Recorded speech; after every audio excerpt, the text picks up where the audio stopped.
Okay, so today I'm just going to show you a little mini project that I put together for a customer that was interested. At first, he just wanted some help with some Arduino code, so I helped, point him in the right direction, show him how to write it, and he was actually getting pretty good. But eventually, he just decided that he didn't really have the time to mess around with it, so he wanted me to try and, write some code for him. So I wrote the code, and then he's like, maybe you could help me build it too. So I'm like, sure, okay.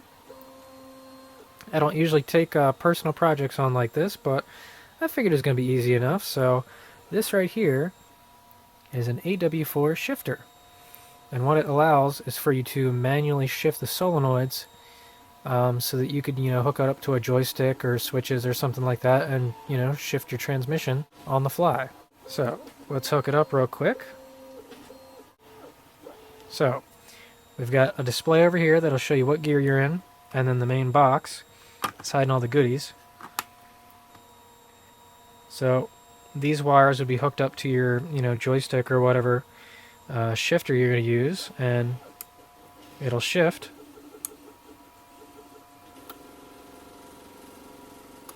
Into whatever gear you want.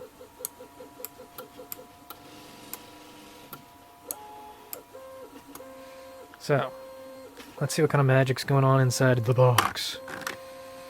This isn't exactly production quality, but, I just wanted to try to throw something together. So, it ain't amazing, but I think it'll do. So, these are the goodies inside. We're using an Adafruit Pro Trinket as our Arduino of choice because it's small and it's got a voltage regulator good up to 16 volts, so it'll work fine on the car. So, we've got two jacks, and then underneath there, it's a little hard to see, but we got two relay boxes. So this is a little 2-channel relay board you can buy for Arduinos and stuff like that. And it does what you need. And if you look over here, you can see the light. And that indicates which one's on. So if we shift into second, you can see both of them come on, go into third. That one's on, fourth, they both shut off.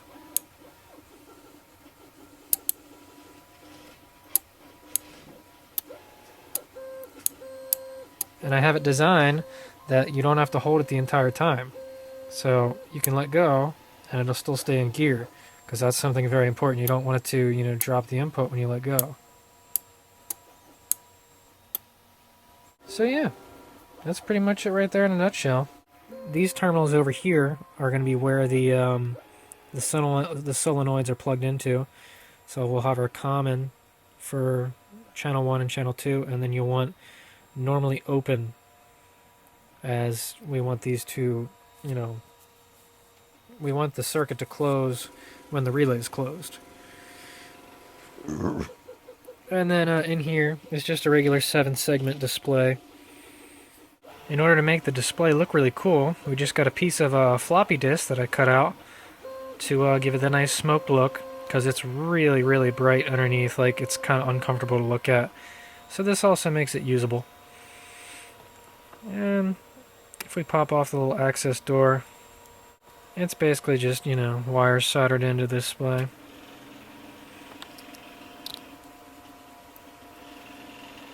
So yeah, that's pretty much the whole thing. It's rather simple. There's not a whole lot to it. I'm using the internal pull-ups of the Arduino for the switches so that they're not floating. So if we come over here, this is what the circuit design looks like. Again, nothing too complicated. You can see our 4 green lines for the switches. Those are the pull-up inputs, and then the switch just runs straight to ground. We got our 7 lines that control the display in purple, with a resistor to power it. And we got our 2 outputs that go to the relays. And then the relays can control whatever you want. So the special thing about that relay board in there is that it has something called opto-isolators. And all that really means is that the Arduino is protected from the nastiness of the relays, because those coils like to send out spikes of like high voltage and stuff like that when they when the field collapses, when they turn off and stuff like that. They're really dirty devices when it comes to electricity. So it's best to have them isolated. And that's what this little board does. It's got the opto isolators to keep them from being able to mess with the Arduino and stuff like that. So, yeah. And while we're here, screw it, I'll run you through the code too. Alright, so I actually downloaded something called segment display, which is like a library specifically for 7-segment displays, which is cool. So you type in the pins. Now, the only thing was it wasn't very well documented, so I had to sit there and, you know, play a guessing game to get the proper pin out. So if you've ever been trying to figure it out, this is the order of what they should be. And these correlate to the pins on the 7-segment display. So usually they'll be given a letter for whatever portion it is. You'll get like E, D, C, decimal point, B, A, F, G. And then these were the actual pins that were on the display. So we got a couple bytes. We're setting our pins over here. So these are the 4 button input pins. We get our 2 output pins for the solenoid. We have the buttons, which are just going to hold our high and low state. We get our current and gear, and this is like a flag that just remembers what gear it's in. And then these are just placeholders. So it's really just 1, 2, 3, and 4. So under pin mode, you'll notice we have input pull-up set for all these pins, so that way the buttons aren't left floating. It's really important.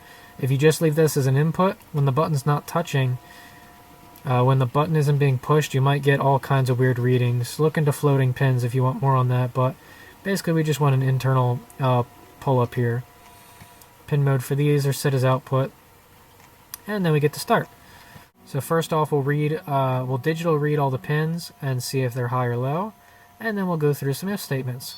So first off, we'll have 4th gear pin. If it's equal to low, then the current gear is 4th gear. Now the reason why it's low, when the button's not being pushed, it's high because it's being pulled up to 5 volts. When you push the button, all that voltage goes to ground, or you're sinking the current. So it will return low when the button's pushed. I know that sounds a little backwards, but that's just how this works. So if any of these are equal to low, then we'll set the current gear to 4th gear, and so forth. If that's not true, it goes to the next one. It'll go to 3rd, 2nd, and 1st, and so on. So after that, then we'll have another set of if statements, and this one looks for what the current gear is. So if the current gear is equal to 4th gear, then it'll digital write the solenoids to what they need to be, and it'll also set the 7-segment display to the number. This false over here is if you want a decimal point or not. If you tell it true, then you'll get the decimal point. So if that's not true, we go to the next one. We go to 3rd gear, and you change the solenoids to what you need. 2nd gear, and then 1st gear at the bottom, and that's it. Pretty simple little thing.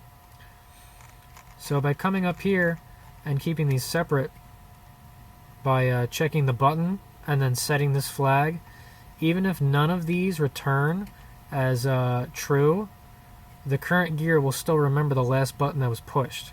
So that's why we do this, because if not, the second you let go of the button, it wouldn't know what gear it was in, and it would just not do much of anything. So by having this flag, it doesn't do anything crazy in between gear shifts and stuff like that.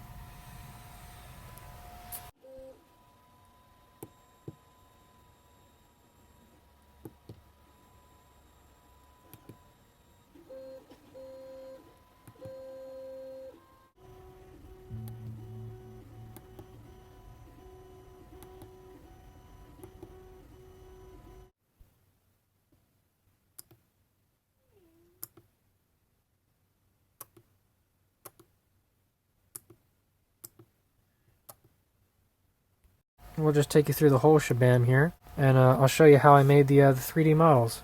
So I like to use something called Tinkercad. It's online. It's completely online, and it just runs right in your browser. So this right here is pretty much everything. So they give you shapes, and then you turn the shapes into stuff. And the way that you make crazy stuff is you'll make a hole. So you'll make like a full box, and then you'll make a hole inside the box, and then join them together, and then you have an opening, and you just keep creating stuff. But you just go and do stuff. So for instance, I'll just take you through this guy real quick. So this is the little box the display sits in. So if we move this out, You can kind of see what's going on there. There's a little indent for the Ethernet cable, and there's a little dent in here that catches onto this. So that way when you push it closed, it actually has like a bit of a latching mechanism. Now if we ungroup this, first we can turn it into a hole. You can kind of see the insides. The display is only being held in there with a friction fit. It's good to try to oversize your holes by about 0.2 millimeters because 3D printers aren't exactly perfect, so you're going to have some inconsistencies and stuff like that. So if we ungroup it, we can start seeing some of the stuff inside, so we can see our cable hole that we have, our display hole that we have. So if we turn that back to color, and we make this a hole now, now you can kind of see inside there. So we have that display and that cable set up. And if we keep going, we'll eventually get a box like that. So that's eventually what you'll get. It started out as a full box, and then I make a smaller box inside of it so that it actually has a cavity. And then once you're all happy and everything's set to the proper hole or solid, you can just combine them all together. That should be a hole too. That's for the door. So we'll just combine these all, group them together. And it looks like there's something I missed. I'm sure one of these have to be a hole, but you get the idea. And the same thing for over here. So what you do, you model your stuff and then maybe oversize it by like, 0.1 or 0.2 millimeters. And you can do that. So you can see all the holes that I made in here. They're real basic shapes.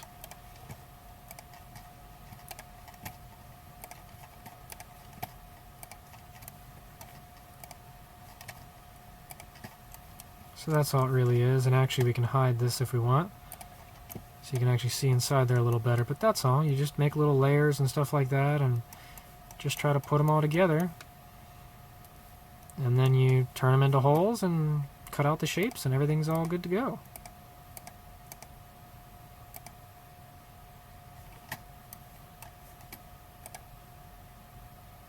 Ta-da!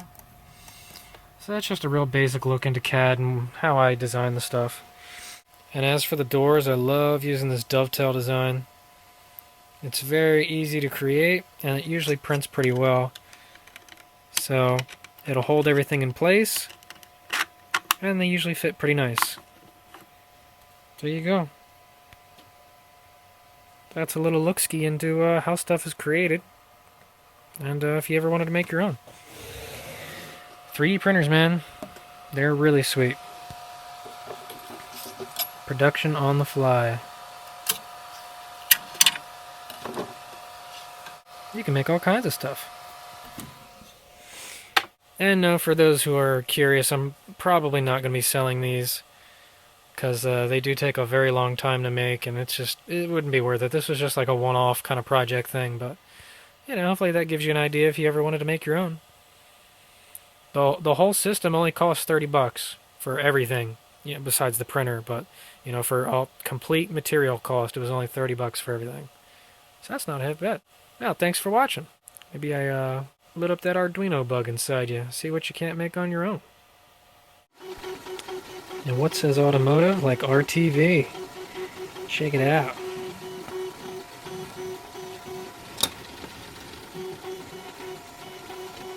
Sweet. Don't forget to let it chooch.